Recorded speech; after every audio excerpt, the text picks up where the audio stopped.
Welcome in to WagerTalk's last call Saturday, January 31st, and we have a crazy college basketball slate. Now, I know this is our first weekend without football, and I think we're all a little sad, but this college basketball season is now fully underway. Let's get right into it. We've got Gianni the Greek, Adam Trigger, Rob Veno coming up from the Full Court Press. Me and VR are going to go through some things. VR, I kind of have bad news, and I told Art that the comment section just might riot. They may just kill me over this, but Art is going in this afternoon to the Westgate Superbook, not this morning, so I do not have my 17 to 22 game list that I normally have. So we're going to rely on you. I've got 5 games from our buddy Randy over at the Westgate Superbook, so shout out to him. I'm kind of wondering if maybe he narrowed down what Art just sends us everything, right? Like you go 12, 5, and 1 and everybody's happy. I'm kind of hoping maybe Randy just goes 4 and 1 and everybody's still happy, right? Like that's going to be right. Exactly. So we'll go through that. I'll drop it in the chat. Speaking of the chat, make sure you guys tell us what games you want to talk about with the Full Court Press, guys. VR, are you doing a steam room today after? Yeah, I'm doing it at 10 a.m. our time, 1 p.m. Eastern, and it's free for everyone. Perfect day to do it Saturday because after the Super Bowl, we will be going Saturday, so I could go as long as I need to. So I could answer all the questions as well as go over risk management and all the Saturday action that just keeps coming in. So we'll have a lot of live bets as well as go over all the college basketball action, look over some NBA and NHL as well. And of course, there's the UFC card later in Australia. So busy day. I will be in the steam room, 1 p.m. Eastern. That's free for all. Go to WagerTalk or go to my social media. The links are up. Make sure you join me. Get there early. We're going to dive right in and we don't rewind. We go straight. And should do some damage today. I'm really excited. And I got my updated power ratings for college basketball. And they're really being formed in the shape right now, kind of like college football, except we have a bigger sample size when it comes to college basketball. We already have, 20 games, 22 games. So really feeling confident about the hoops as we go forward. All right, so you guys can catch that on the Steam Room today. It will be free right here on the WagerTalk YouTube channel. Pretty much taking an hour break and going right into the Steam Room, correct, VR? Yeah. Okay, cool. All right, well, if you guys have a question for VR, for Adam Trigger or Rob Veno, drop it in the chat, please. It is college basketball season, so include your rotation numbers from either your WagerTalk free live odds screen or, of course, your odds logic screen. Don't have one of those? Oddslogic.com/Kelly in Vegas to get you signed up. Lots of comments this morning, including Johnny Detroit. Oh, we better be on our best behavior. Johnny Detroit is in the chat this morning. Let's get right into it, VR. I want to hear what you guys have seen from your side of the computer screen as far as sharp stuff. Then I'll drop the 5 games that Randy gave me from the Westgate Superbook. All right, I'm going to give you a big list because it's going to be a lot in the Steam sheet throughout the day as well. But I wanted to share this really quick that jumped out at me at the power ratings so you guys could mark this down. There's 3 teams that are not in the top 10 that are actually top 10 power rated. So keep an eye on these. And that's Florida, Alabama, and Tennessee. Florida, Alabama, and Tennessee are all top 10 power rated teams. But when you look, Florida is 19th. Tennessee, not even ranked. Just like in college football, that's where we make our money with these overvalued and undervalued teams in college basketball. Now, here's some of that steam we've already been betting on. 601 Texas Tech -5. 602 Central Florida +5. So same game, different groups at the same number. That almost never happens. What I usually will get is 601 Texas Tech -5. 20 minutes later, Central Florida +6.5 from another group. But they're +5, -5, different groups, same time. Very rare. 612 William and Mary -8. 656 Wisconsin -4. 624 Utah State -6. 680 Moorhead +2. 629 Valpo +2.5. 638 Buffalo -3. 681 Mississippi State plus the 7, 637 UMass minus 7.5, 729 North Dakota State minus 9, 711 Tennessee Martin minus 8.5, 769 South Florida minus 8.5, and 801 Mississippi plus 11. And then I saw a money line parlay in a sharp account. Yes, 601 Texas Tech money line parlayed with 612 William and Mary money line. So a minus 205 and a minus 350. I'm not sure what that comes out to. It's probably going to come out to about minus 120, 125, just off the top of my head, probably around there. But yeah, that's actually in a sharp account. Now it could be just, I put parlays and teasers, negative EV stuff in some of my accounts because to keep them alive. So it could be that, but the fact that both of those are also sharp, it tells me maybe getting a little greedy. All right. Well, the good news is that a couple of those overlap. Let me go through these 5 games that I got sent. William and Mary, so agrees with your list. Morehead State also agrees with your list. Here are 3 more. Ball State plus 9, Portland State minus 4, and Murray State plus 4. So those are the 5 games that I got from Randy at the Westgate Superbook. I know Art is going to be headed into work here in a little bit, and he said if he sees anything as soon as he gets in, he would try to let me know by the end of the show. So if you guys want to riot, go over to the best betting show ever, because that's where Art always is during the week, and riot in his comment sections. Don't get mad at me this early Saturday morning. It's true. I love Art, but I just got shunned for Joe Ranieri and the press. I'm too busy now. I can't do last call anymore.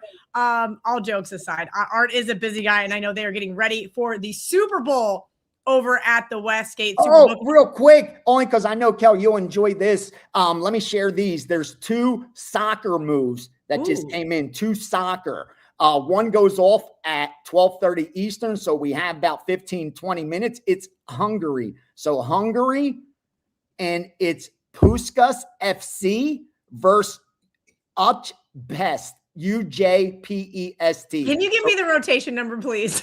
It's 205, 433. 205, 433. Okay. We're going under 2.5 from plus 125 all the way down to plus 105. So it's Puskas FC under 2.5. And then in that same league, Hungary, OTP. This is for tomorrow. We're going under 2.5. Varda SE, that's Varda, Varda SE versus Dios Gyor. Let me spell that. Dios Gyor. So that's Varda SE versus Dios Gyor under 2.5 plus 120 down to even money. So under 2.5 today, Puskas, under 2.5 Varda tomorrow morning. 2 Hungarian soccer for you. There you guys, only on last call are you going to get Hungarian soccer at 11 a.m. on his college basketball Saturday morning. I want to go back to Super Bowl really quick because you guys are missing out right now, free on the WagerTalk homepage. We can give you guys all of the Super Bowl props, right? Ralph does such a great job with this. This is his Super Bowl prop guide, and it is free. WT.buzz/Super Bowl props. So make sure you guys head over there. It will be on the homepage under downloads. 604 Virginia Tech plus 13.5 right now on my screen. Tech plus 13.5. Guys, this is what you get on the Steam Room with VR. You just start saying, here's what people are betting. Here's what's coming up. And I will share all of these again for those of you guys that have joined late. Virginia Tech getting some steam there early this morning versus Duke to answer JB Lord of Souls question there. As far as that goes, doesn't get more up to date. No. VR, what else do you have going on right now? So did you guys go down to the Westgate and put in some Super Bowl props? Are you guys I've already fired. Yeah, I fired 5 props. That I've probably already about 16 prompts. 5 of them I bet like 3-4x, and those I released to subscribers. the strongest ones because I'm just going to have so many props, but I'm really narrowing down the strongest because they've done really, really well historically. And that's going to happen between now and Super Bowl Sunday. I'll continue to fire, Kel. And the last batch will come that Sunday because that's when the bulk of the public money comes in late Saturday night and early Sunday morning. So they're going to push a lot of those player totals and some of those game props. They'll move those out of whack because they'll take all the plus money on the game props. Like they'll bet, yes, there's going to be an overtime. Yes, there'll be a missed extra point. Yes, there'll be a defensive. Like they'll bet all those pluses. And then we'll go in and lay the chalk comfortably knowing we're getting the best of it late. And then also taking some of those player props under that they just went heavily over on. Because again, even though this total's low for a Super Bowl, the recreational bettors are still going to bet the player props over. All right, we've got a few more minutes with VR. I wanted to kind of chat and see if there was anything you saw on some of these primetime games. As you guys know, the full court press guys like to go deep into the weeds. So I kind of wanted to see what your thoughts were as far as some of these other games. I know you mentioned that splits are on Tech. So some of the guys are betting UCF, some are betting Tech. Is that more against Tech coming off a nice win over Houston, stringing together a handful of games and then ultimately just going on the road here? Yeah, it looks like a little recency bias. At least that's what I was thinking also, because power rated wise, it's really close. And even the public money seems pretty split. You have two identical record teams, both ATS as well. It's just Texas Tech, now on the road, they're a 500 team where UCF has been pretty dominant at home. And even though they haven't been, a great team ATS overall of late, I think they're coming in with a little recency bias on that side. And then you look at Texas Tech, they've just been on fire. 5 straight wins, 3 straight covers. And, against Houston, that was a big game. Huge, like you touched on. Is this a letdown spot? I don't know. Like I said, you have a difference of opinion. And so far, at least the betting line's staying static. They're keeping it at 5 and letting them two fight it out at -110. I think that's what's funny. Neither of the sides are getting the respect. Like the Texas Tech side didn't get up to 6, and the Central Florida's not down to +4. So it seems like both are getting that respect. And it's because, like I said, the public money's pretty balanced. So they don't really need to adjust too much. 306, 594, Alabama State +3.5, Alabama State +3.5 added game. That stuff that won't stick around long. That's why I urge everyone, when you come into the steam room, come already with your handicap done. Have the sides you like circled, and I'll go through the board pretty much game by game and let you know what information I have, what the market tells me, what the back end tells me, what the power ratings show. And if it matches up, you have a bet for yourself. That's what I urge you to do. Like, come in there all ready to go. If you had a lean on Alabama State, we just confirmed it for you. Or if you had, a lean against Duke and you just saw we come in on Virginia Tech, boom, you're ready to fire. So, that's how I do it, at least with the groups that I'm getting all this information from. I already have the signs that I'm looking to confirm, and they just help me do it. All right, VR, last question. I know yesterday was a busy day with the UFC, so Johnny and Trey wants to know about Jermaine Ortiz, live dog versus Keyshawn Davis. Oh, I'd be guessing. I'm just telling you the truth. I don't have an opinion on that. I really don't. Haven't heard anything either. Not one. Again, when you get into the boxing and you get into that heavy boxing, that shows you how much I even know. Yeah. That's hilarious. I just assumed it was UFC because Johnny. It's favorite or pass. Usually, Kel, with fights like this, it's a showcase for the favorite. That's the difference with boxing. The top guys aren't fighting the top guys until very late in the career when they're almost forced to do so. And more times than not, these heavy -800, -700 favorites get the money, especially in a fight like this that's heavily favored to go to a decision. Everyone there already knows who's supposed to get the W. It's Keyshawn Davis. Like, Ortiz is going to have to drop him a couple times to get this decision or get a knockout, and I don't think that's going to happen. So again, no value, but it's favorite or pass. All right.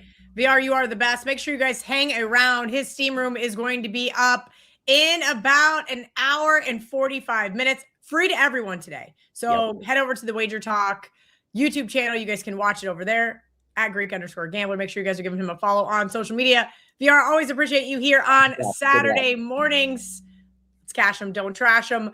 Up next, we're going to bring in the guys from Full Court Press. I kind of butchered the read earlier on Ralph's Super Bowl guide, so I wanted to redo it. If you guys are into betting prop bets, this is an ultimately free guide. It goes through everything. You can download it, wt.buzz/Super Bowl props. Ralph spends a ton of time on this, and these things do move, guys, and they move very significantly. So head over to wagertalk.com, go to downloads or wt.buzz/Super Bowl props, and you can get it for free.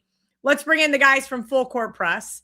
Adam Trigger, Rob Veno, the dynamic duo, Monday through Friday, to talk college basketball, because we've kind of changed the format of last call, at least through college basketball season. And then I think we're just going to let the total bases guys have it for the summer, so maybe I can have a vacation. I know nobody cares about me having a day off, but I decided to stay on couple weeks ago and say, all right, I'm going to navigate. I'm going to take the questions from the audience. Guys, let's go right into the early slate before we get to some of these questions. Again, if you have a question for these guys, rotation number, please, so I can look it up on the odds logic screen. If you don't have an odds logic screen, oddslogic.com/Kelly in Vegas. Johnny, I am not on vacation. I am right here. Not in Vegas either. Florida, freezing my ass off. Okay. Art to Caesar. Really quickly, programming note. Art is not in until the afternoon. I got 5 games from Randy, and I will share those with you guys again in the comment section. Hopefully Art gives us some stuff here later on before we get off the show. All right, we got one of our WagerTalk insiders, so we're going to let him go first, but he did not give me any rotation numbers, so I got to look these up here myself. We're going to go on the odds logic screen, go to some college basketball because I'm not even on the right page. Look at me, guys. I am just absolutely thriving this morning. We're going to start off here with Auburn UGA. Auburn, rotation number 787, 788. Auburn opened as a 6.5-point favorite. Now we're seeing 5s pop up at places like Circa and, of course, some prominent offshores for 147.5. Rob Veno, you can go first. You're our totals guy here. Thoughts on the line move on this total? I think Rob is muted, so we're going to go to Adam Trigger, see if Adam Trigger has an opinion here on the side. Adam, thoughts on Auburn, UGA. UGA been rocking and rolling.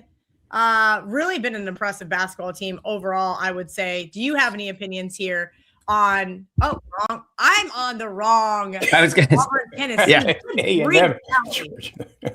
It is just we just got programming problems all over the place. No. All right, Tennessee. Go ahead, Rob. Okay, we want A&M Georgia, or do we want Tennessee Auburn? Let's do Tennessee Auburn first, then we'll do A&M Georgia. I had both teed up on my odds logic screen so that I could go one after another. You know, they want me to talk total, and this is a game where I have more of an opinion on the side. Well, let's hear it, Kelly. I'd like Tennessee in this game against Auburn, who's played well as of late. Certainly, the younger Pearl has got his team in pretty good shape. Last Saturday was a surprise, right? Florida had been playing better than anybody in the SEC, arguably better than anybody in the SEC. Auburn comes in, beats Florida, goes on, wins again. But here, the matchup against Tennessee, I just think it is more favorable to the UT side here. The rebounding edge should be significant in this one. Tennessee has shown the defensive capability as of late. It hasn't been a classic Rick Barnes defense, but lately they've shown some signs. And again, I'll just reiterate that I was a little bit harsh on Jacoby Gillespie, ex-Belmont point guard, earlier in the season at this level of SEC play, but he's been spectacular. The last 9 games or so, I think 20 plus in 8 of the 9 or in all 9. I think the matchups favor Tennessee here in Auburn inside this conference play where, you know, everybody gets beat up a little bit at some point in time. I think Auburn's the team that gets beat up here by Tennessee. I think the matchup just favors UT. So I like the side more than the total here. All right, we're going to skip right on over, Adam, unless, of course, you have a big opinion here, because I want to get to all of these games for our audience. back to the Georgia game. Let's talk and see what you think about A&M being a 3.5-point underdog at Georgia. Again, this is a Georgia team that I was pretty high on, and then they now have dropped 2 straight, including an overtime loss at home to Tennessee on Wednesday night. Yeah, I've had good luck fading this Georgia team, which is surprising. Someone was like, Trig, make your bed. I didn't realize you could see that, but also no, because that's a part of staying in the hotel. I'm not making the bed. Kelly, I'm in Independence, Missouri right now. I'll be at Allen Fieldhouse in 50 minutes. So I'm going to that game. But yeah, I didn't realize you could see that, but we're going to have to live with it. Anyway. Oh my God. as far as Georgia is concerned, like I said, Kelly, I like this team in general. I was pro Georgia coming into the year, but I've faded them the last 2 times out, and I've done it successfully. I had Tennessee earlier in the week. They got the win. Couldn't believe Tennessee was a small underdog in that game. And then the Texas game that we talked about on this show last week. But those were bad matchups for Georgia. And I think that this Texas A&M buckyball, the style that's going to be played in this game, is a little bit more favorable for how Georgia can have success. So I like Georgia to bounce back here. I lean the Bulldogs. I have not played this one yet, but it's just a better matchup than Texas or Tennessee was. And now that you have them coming off of 2 losses, listen, I actually thought Georgia played pretty good, and I was a little bit fortunate to get the win with Tennessee in overtime. I like Georgia in a better matchup to get it done today. All right. And last question from our insider here, Mike S. Let's see. He wants to talk about Ohio State, Wisconsin, rotation number 656. Good grief. 3.5 is the opening number for the Badgers. Now up to 5 at Superbook, 5 at Circa. This is an interesting line move here against Ohio State. The total has come down 2 points from 157.5 to 155.5. Rob, do you have an opinion on the side or total here? Ohio State basketball has been less than impressive, but seems like they can win games they're not supposed to win, and then they, lose and just kind of falter at teams at Washington. I expect them to lose to Michigan. I expect them to lose to Nebraska, and I probably expected them to lose to North Carolina. But this team has been kind of frustrating at times. Offensively, hey, if they're getting those bunnies, they're hitting their free throws, they're going to keep it close. But I'm not sure they can do that here against this Badgers defense. Yeah, side and total here is correlated, Kelly, I think, to some Ohio State injuries. I don't know that the injuries are necessarily going to take away from Ohio State's main weapon, which is their offense. Wisconsin was so disappointing the other night. I played them pretty good. I played them 2 ways. I played the side and I played their team total over and got neither. Took the giant gopher donut hole for that one. Wisconsin played Minnesota with only 7 guys dressed for the game. Minnesota was so banged up without their top player, Cade Tyson. Really had nothing as far as depth is concerned. Came out, Nico Medved coached a good first half, or else Wisconsin just took the team very lightly because Minnesota was up by 20. Wisconsin had to rally like crazy just to win that game, which was kind of disappointing. I don't know what happened there exactly with Wisconsin, but in nature to my handicapping style, I think this game probably is a bounce back for Wisconsin offensively, who did 0 right in the first half. I think they scored 50 in the second half, which is more like them. Ohio State doesn't put up a lot of resistance. Neither does Wisconsin on the other side for the most part. So you probably get yourself an over here. You may be able to look at the Wisconsin team total in this one as well, if you prefer just to isolate Wisconsin and ignore, or you don't want to be part of the Ohio State injury concerns. All right, we've got a couple of insiders in the chat, so we're going to get to their questions first. And Garth threw me $5. He's going to buy me a coffee this morning. Thoughts on Long Beach State, Hawaii? I don't trust Hawaii off the island. Rotation number 695, 696, and he follows directions. What a guy. Yeah, so part of the reason I'm so tired right now, in addition to traveling city to city, going to basketball games, is because I was up very late on Thursday night watching Hawaii UC Irvine, which was my only play. And it got home with UC Irvine choking a lead away. It was a very controversial call, in my opinion, at the end of the game that put that game into OT, but Irvine was able to get it done in overtime. Now Hawaii's still on the road.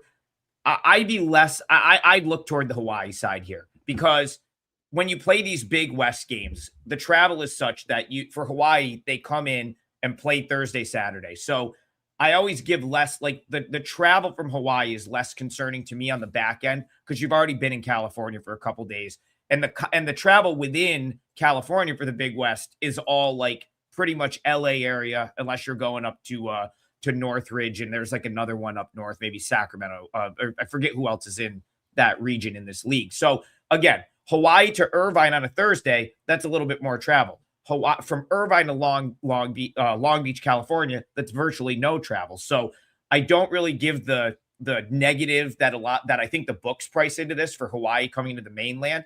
And let's just be honest, this is a big step down from the caliber of opponent that Hawaii played on Thursday. So Hawaii really did play good enough to win that game in the end. They fell short in OT. I kind of like them to bounce back here.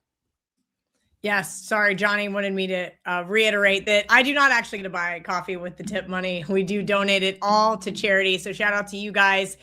And let's keep going with some WagerTalk insiders. Let's see who's got it next. Not a WagerTalk insider yet, but I'm going to let Jason go because he followed the direction. 607, 608. He wants to talk about Cincinnati, Houston. Rob, I was on Texas Tech last Saturday. That was a really great game by both teams overall. Texas Tech able to squeak out the win there at home against Houston. Now Houston is Houston's back at home to play Cincinnati here. This one's going to be interesting because I can't quite figure out this Cincinnati team. I thought to start the year, Wes Miller would have this team playing really good. Well, he's got them playing really good defense. The problem isn't that, it's their offense. It is their offense for sure. Edgerrin James' son, Jizzle James, can't carry the whole freight by himself. For Houston, Kelly, prior to their last game, Kelvin Sampson went into another one of his tirades, upset with the rebounding. They come back, build a big first half lead against TCU, then hang on for the cover. I'm laying 7.5 in that game and sweating to the bitter end when TCU, lucky for me, they miss a layup right at the rim with a couple seconds left. Instead of trying to shoot a 3, they miss a layup, lose by 9. So Houston did come through in that instance, played a pretty good game. They're so much better offensively this year than they've been in the past. So capable from the 3-point range with multiple weapons.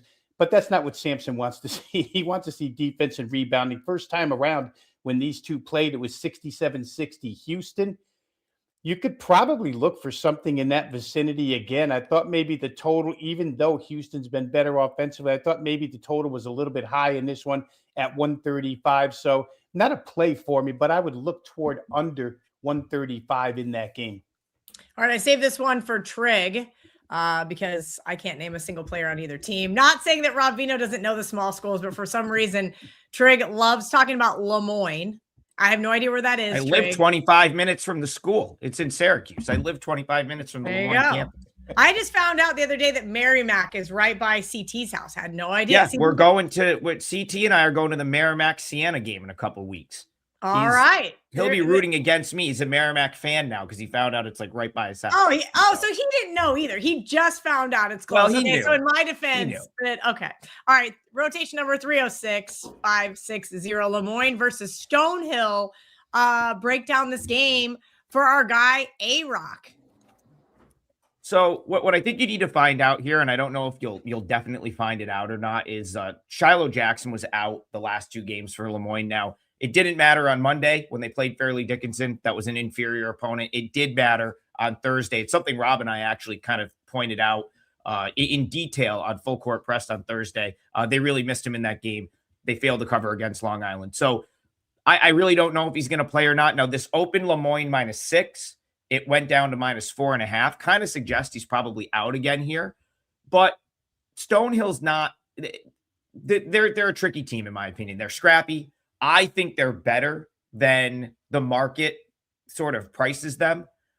But now that you're getting the discount on Lemoyne, that's, it's a difficult one. I think if you saw Shiloh Jackson in for Lemoyne, that would be a no-brainer bet at where it is right now at 4.5. At the opener of 6, I had no opinion. Without Jackson, I was like right at like Lemoyne minus 5.2. So again, like his status is key.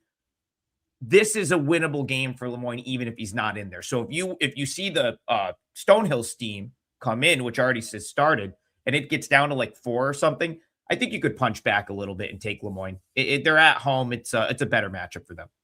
All right, let's go back to this one really quick because Randy gave us $5, and I didn't get Rob Veno's opinion. He's my totals guy. What do you think about the over in the Texas A&M Georgia game? Do you have a big opinion there as far as the total goes, Rob? I mean, the opinion would be it's a one-way ticket with those two schools. Adam pretty much laid it out, but Georgia wants to play at pace. A&M playing at incredible pace right now. Ex-Samford coach in there running the show. And they've just run up scores all season long, Kelly. So just to reiterate Adam's point here, it's a preferred matchup for Georgia. Let's go. Roll out the balls and let's go. And A&M's going to go with them. So as long as there's halfway decent shot making, I couldn't play under in this one. Not a huge opinion because the number's so high, but these two teams can get to that number pretty easily. All right, Adam. We're going to go to the Big 12. Arizona, arguably the best team in the country. I guess it depends. Let me see. Nope, I lied. Ken Palm now has Michigan back in that coveted number 1 spot. Arizona, still undefeated, takes on in-state rival Arizona State today. This is a big number for a rivalry game. Rotation number 647, 648. 15.5 was the opener, down to 14 at some of the prominent offshores, 14.5, Superbook and Circa. Break down this one for me. Is this an Arizona team that just could score at will against this Arizona State defense? Yeah, this is such a weird sort of spot for both teams and matchup. And I don't disagree. I mean, listen, Michigan, Arizona, probably interchangeable at the top. Arizona just had a huge win earlier this week against BYU. They now stay on the road to play Arizona State. Arizona State, of course, Bobby Hurley pretty much kind of came out in his press conference after West Virginia and almost waved the white flag to an extent where he's like, I feel like a failure. I don't know. Rob probably has the quotes. With what he was very defeated, dejected after that game. They did sort of turn around, and Arizona State did get a win over Cincinnati recently. Lost to UCF earlier this week, but didn't play terrible. So maybe they've rallied the troops a little bit behind their coach, who is obviously very frustrated. And this would be the game of the year for them. It is their rival. It's at home. I kind of see the points playing here. This could be a tough spot for Arizona. It's an early tip. I believe I'm all messed up on the time zone because I'm in Central Time, Kelly, and I'm never here. So it's an early tip, right? Like noon, maybe local for them. You'll have to. Let me look on the odds logic screen. The tip-off for Arizona State, 2 p.m. Eastern. So 1 p.m. Central Time for you. And then you've got Arizona deciding that they don't participate in daylight savings time. So you never know what time it is in Arizona, right? So it's like, let's put it this way. It's an early tip. I kind of agree with the points. If Arizona State was ever going to give their top effort, I feel like it's this game today. And then, of course, Arizona playing big game after big game. That BYU game was awesome. They withstood this crazy comeback. So all of a sudden, Arizona ends up having to put all sorts of effort into the final 8 minutes of that game, with BYU literally having the ball down 1 in a game that they were totally dead in. So, yeah, I think the points are the way I would look here. But I've made a good decision this year, Kelly, by not really messing with Arizona. I haven't poked the bear, and I'm not going to do it here. But if you are going to do it, I think it would be Arizona State or pass. I just remembered I was going to make fun of Michigan fans in the chat. And I just remember they played last night and beat Sparty. So congratulations to them because they're being super obnoxious. And I'm like, where is this game? Oh, wait, it was last night. All right, let's I got to find some of these rotation numbers. You guys are making me work way too hard on a Saturday morning when I was just going to make these guys do it themselves. Chris Cantor wants to know about SMU Louisville. The good thing is I can use a little Command F and search pretty quickly here. 645, 646. SMU is headed to Louisville. 8.5-point favorites is what they opened up as. Now up to 10. They're at the Westgate Superbook and a couple of other books there in Vegas. 161.5 is still the total across the board. Rob Veno kind of thoughts on either one of these teams or possibly on the total? I know that your little red alert buzzer siren thing, Kelly, is totally, it's for Teddy, I know. But when a guy comes in and actually nails what I was going to use as the parlay game today, I think he needs the little red siren to go off. So why don't we just get my leg of the parlay out of the way here? And I'm going to use Louisville team total over 85.5 here. Again, we've talked about a couple of games where matchups make differences. And for Louisville, wow, Duke absolutely dismantled that team on the boards the other night, something that SMU will not do to them. SMU is nowhere near the rebounding team that Louisville is. But just a couple of numbers here. Duke out-rebounded Louisville by 21 the other day. They beat them 42-10 inside the paint. That's crazy. SMU is a guard-oriented team. Andy Enfeld actually said, it's great come tournament time that I have 3 guards that I can depend on here. But it's the type of team Louisville wants to play with Conwell and Mikal Brown back, and Louisville with Pat Kelsey and that offense that can run up 90 at any point in time. This is the type of team they want to play. SMU doesn't provide much resistance against this type of team. They'll just go with them. That's why the total is 161.5, because they're capable too. And Louisville might get second chances, probably will get second chances that they could not get against Duke's rebounding squad. So I like Louisville quite a bit, over 85.5 here, in what should be a high scoring game. And, I guess congratulations to nailing my parlay game with your question out of the chat there. Yeah, that was great. What a great segue. Adam and I will also give out a parlay leg, and I was the lone loser last Saturday. So we gotta, get that one back on track. All right, let's hit a couple of these other games. If you guys have a rotation number, all right, fine. Just because Trig has the shirt on and you dropped your rotation number, John, 691, 692. BYU is playing KU, not UK. But that's just a little technicality. Adam Trigger, you're heading to Allen Fieldhouse here after bit. Sorry that you're going to freeze in that old, dirty, falling apart place, but I hope you have a good time. Who do you like in that game? Yeah, this is my Billikens hoodie. This is from St. Louis last night. I will get the KU. You're right. Yeah, that's right. That's right. See your messy bed, but I can't see because the Adam Trigger underneath. I just assumed it was a BYU hoodie. Yeah, it does kind of have that blue color, but I'll tell you what, I wouldn't dare wear a BYU hoodie in there, but I am going to take BYU plus. Adam, those kids are all talk. Listen, I have been to Allen Fieldhouse so many times, never once been arrested. It is not that serious. Listen, Kelly, I'll tell you what, I'm going into enemy territory today to ensure that we get the second leg of our parlay home, because I love BYU here. I love BYU plus the points. 4.5. I don't think I've had a in-game boots on the ground play in a while. I typically, because I'm busy at these games a lot of times, especially if they're going to give the credential. Like I like to not be grinding a game, but today I'm just going as a fan, so that's fine with me. BYU plus 4.5. The reason I like this matchup for BYU, Kelly, is outside of the obvious, right? Darren Peterson against AJ Devanza, both teams tremendous. The phenomenal atmosphere that will be at Allen Fieldhouse. I still think BYU is a slightly better team.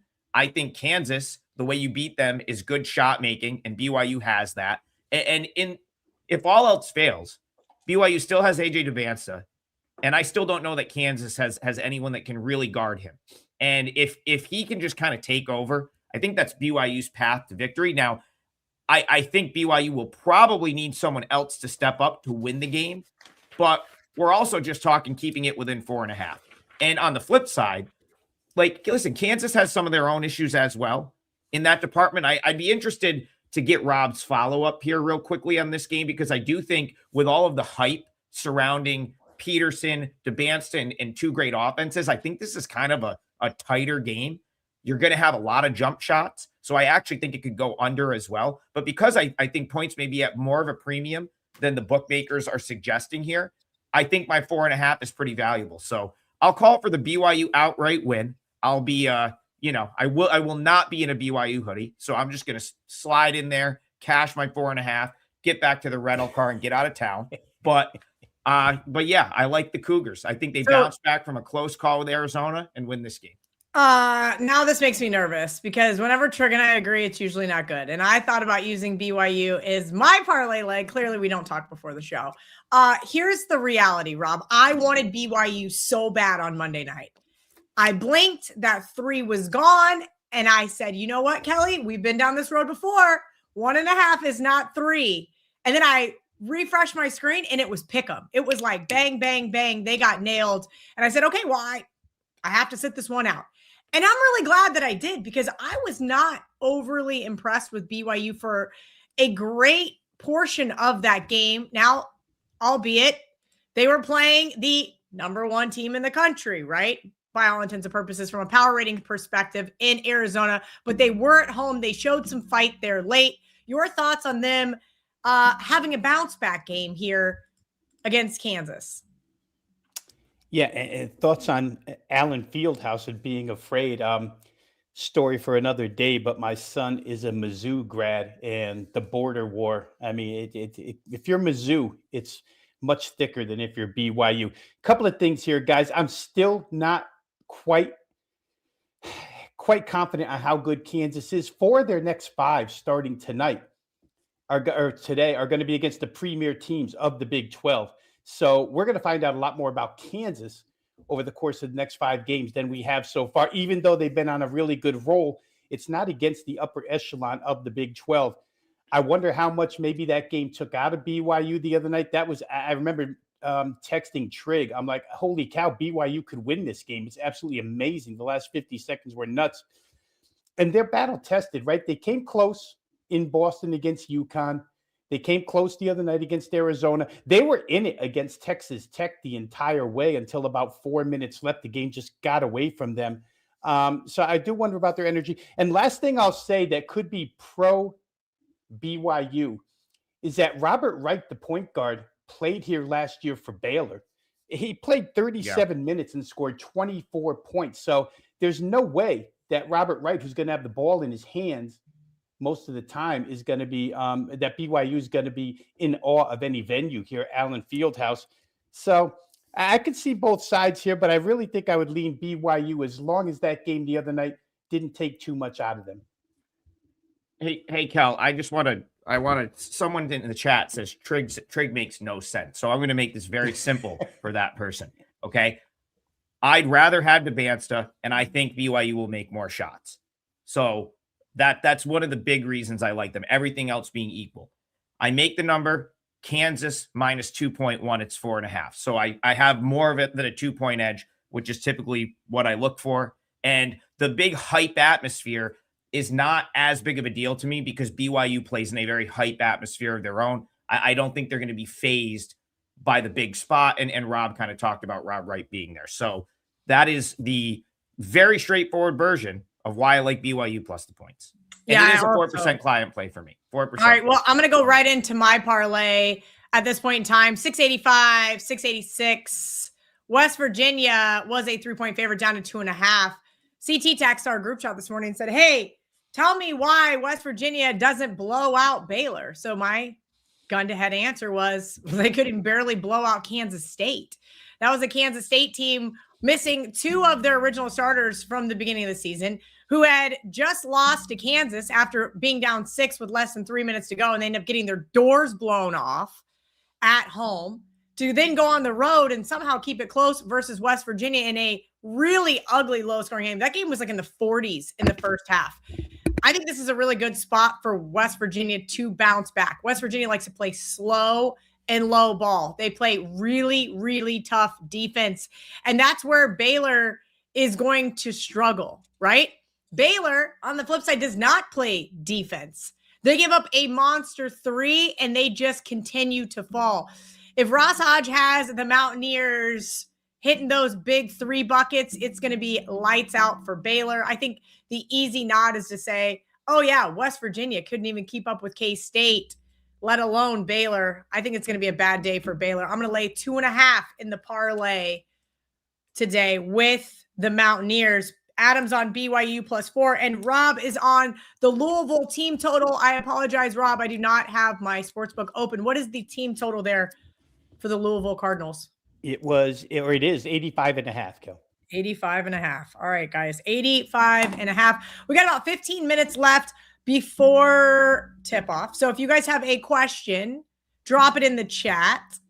Yeah, look, this guy says he's from Kansas and he can't take BYU and he can't take KU either. He at least knows. Not do it. All right. Lou has a question for you, Rob. Do you know what the Houston Cougars first half against the spread is? We know that's Ski Profit's favorite bet is to take Houston first half. Do you happen to know what their ATS record is? Yeah, I was just going to say, can I phone a friend? Because I guarantee you. I'm going to go ahead and say he's not awake yet. Yeah, well, you're probably right. Or he just got home, one or the other. He might have just got home. It's above 500. In the last 3 years, it's just been a winning proposition. Let's just leave it at that. The exact numbers on this year, I don't have in front of me. But we could look it up, or somebody in the chat could get it for us. But Houston first half is a real thing. And especially when Kelvin Sampson's angry, it's an even bigger thing. It's a very good point. That is a very good point. That was probably how I would be looking at Houston today in a bounce back spot. All right, Trig, let's go deep into this one. I do not have the rotation number, so let me pull up the odds logic screen and search for Hofstra.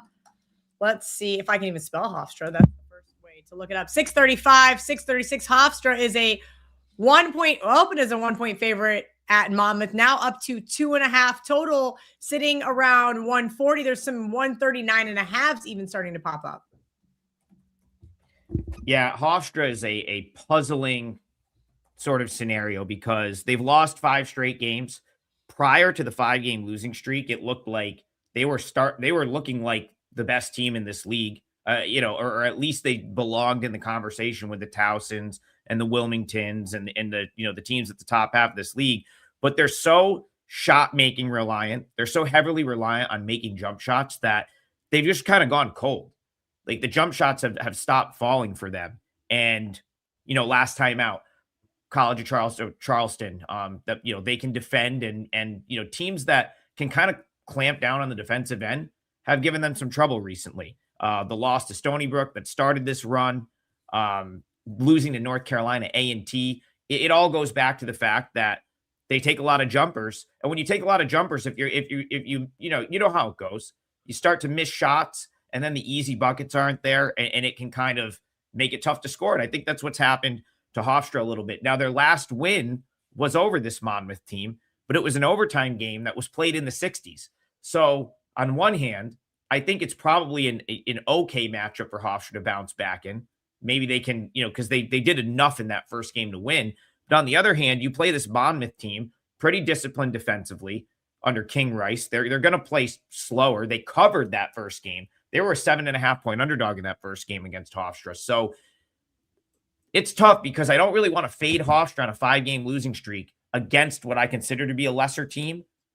But Monmouth's not the best matchup for them. So I can't, it's a really difficult one. I think I lean Hofstra because I can't fathom them losing another game to a team lesser than them in a league that's not very good. But this is just not where I want to really bet Hofstra right now. All right, Rob, rotation number from our insider here. Titan CT 775, 776. UConn is a 7.5 point, even 8 starting to pop up here. 143.5 at Creighton. This team's on a 16-game winning streak, Rob, and I don't always know what to make of them, right?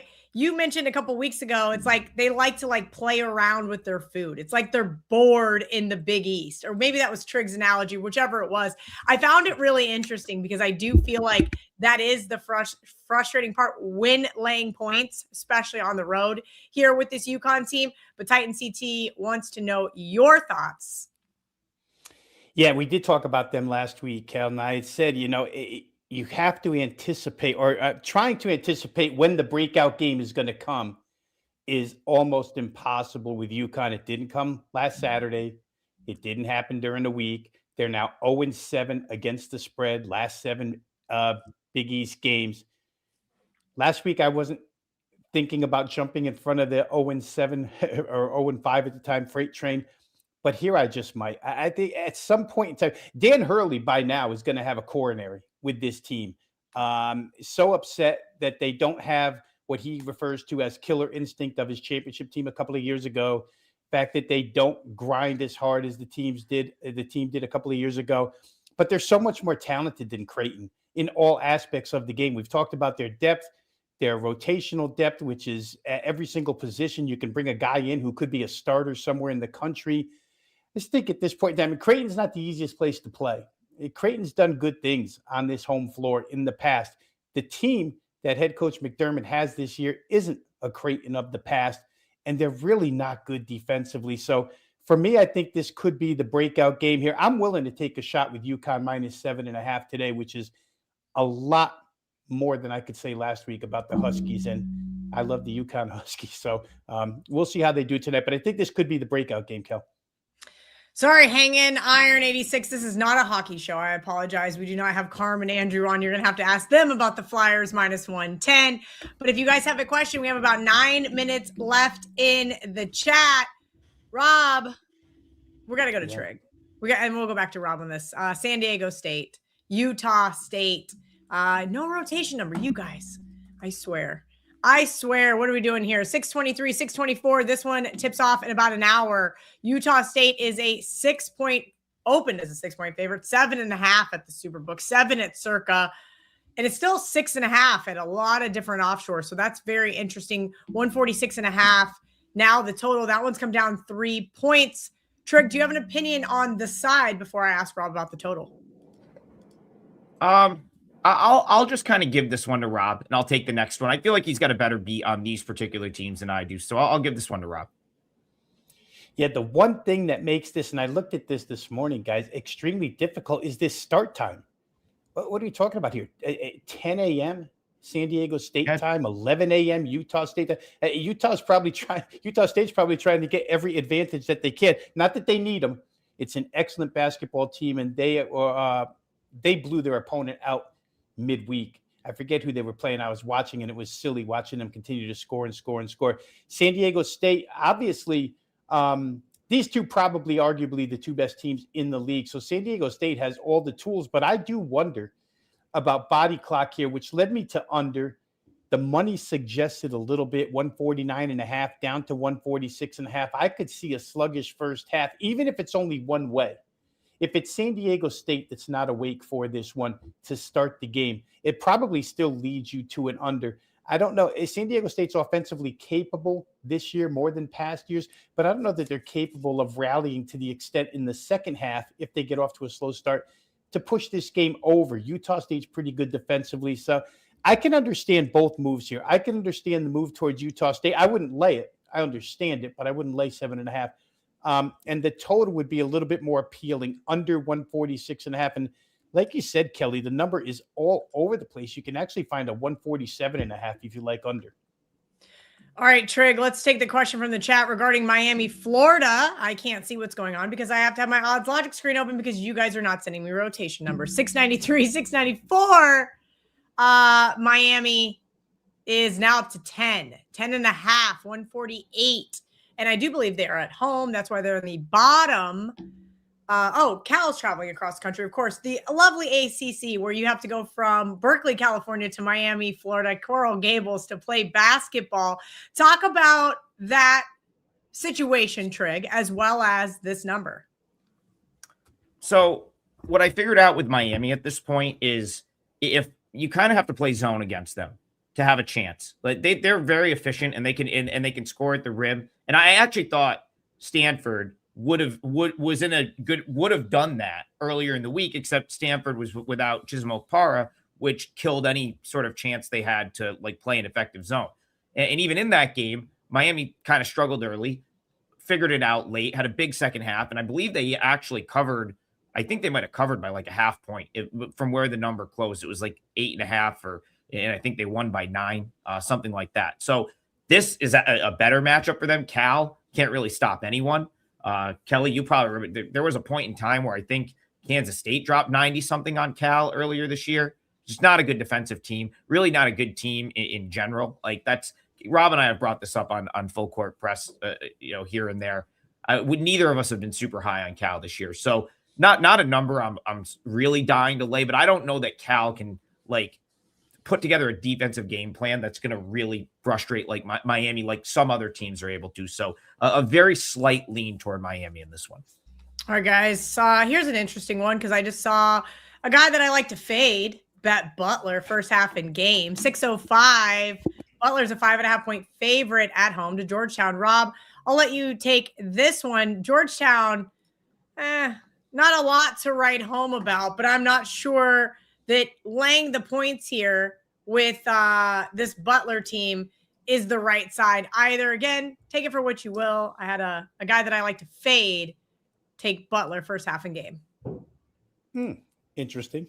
Maybe a fade there as well. Thanks for the info, Kel. Butler's a one-way ticket, right? Butler, you're either playing some form of over. You can't lay points with the team. And I'll quote again, my NBA colleague, Ski Prophet, you can't trust a team laying points that can't get stops. And Butler doesn't get stops. And Georgetown's been hot as of late. Ed Cooley may have something turned around there at Georgetown. So this game probably gets up in score. Butler has been up in score most of the year. My most success with them is always playing some form of over, either the Butler team total over or potentially the full game over. I wouldn't exclude Georgetown here because they have the capability to score against Butler from what we're seeing right now. Again, it looks like maybe they've turned a corner. So my initial reaction would be play this game over the number.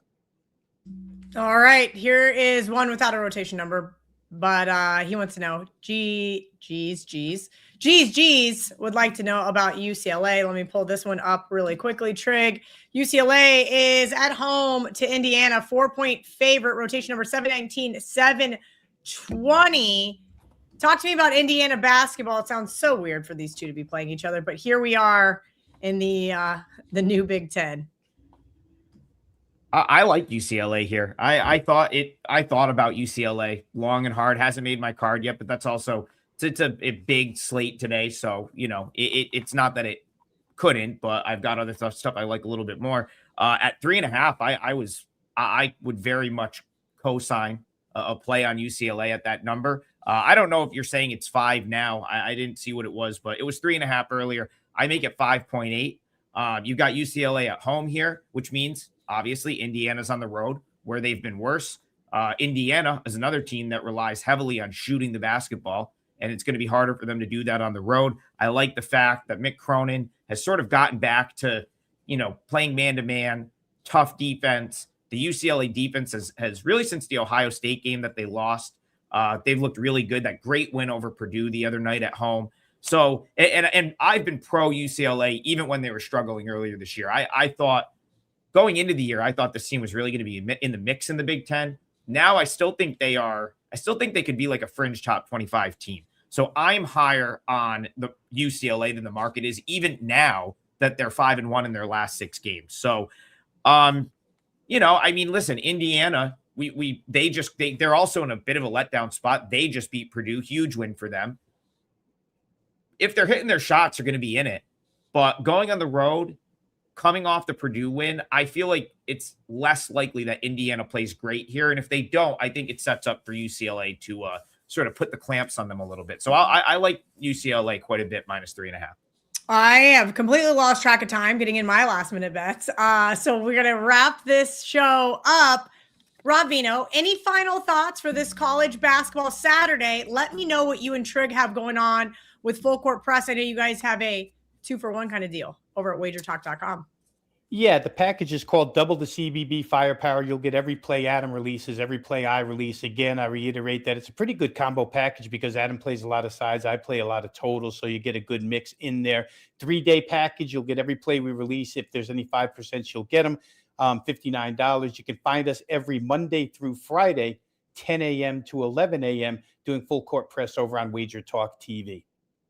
All right, Adam Trigger, any final thoughts on today's college basketball slate? I saw we already have a nice little CLV trophy there with BYU down to 3.5 right now on the odds. Logic screen, by the way, our parlay is Adam is on BYU. Rob, Louisville team total over 85.5. Me, West Virginia -2.5. Yeah, BYU is a 4% play for me at 4.5. Released that earlier this morning. So that's one of 3 that I have locked in right now. probably have a couple more at Saturday. So there's always a potential to add throughout the day. And I even with the 0-2 yesterday, where I went 0-2 on 2 games that I had 2 points of CLV on, it's always frustrating, but it's really my first losing day in a while. I'm still up right around 20 units for the month of January. So hopefully we can add a couple on the final day of the month and, keep it going into February. All right, let's keep it going into February. These guys will be back Monday morning, as they mentioned, 10 a.m. Eastern. Taking all of your live questions in the chat. Great information from both of them. And then we'll see them back here next Saturday if I make it back from San Francisco in time. No, I should be back. I just will be a little jet lagged. So I'm going to be on Adam's ass per usual. Stay for the college basketball knowledge. Come for the college basketball knowledge. Stay for Kelly's feistiness. Rob Veno at Rob Veno Sports. Adam Trigger at Adam Trigger WT.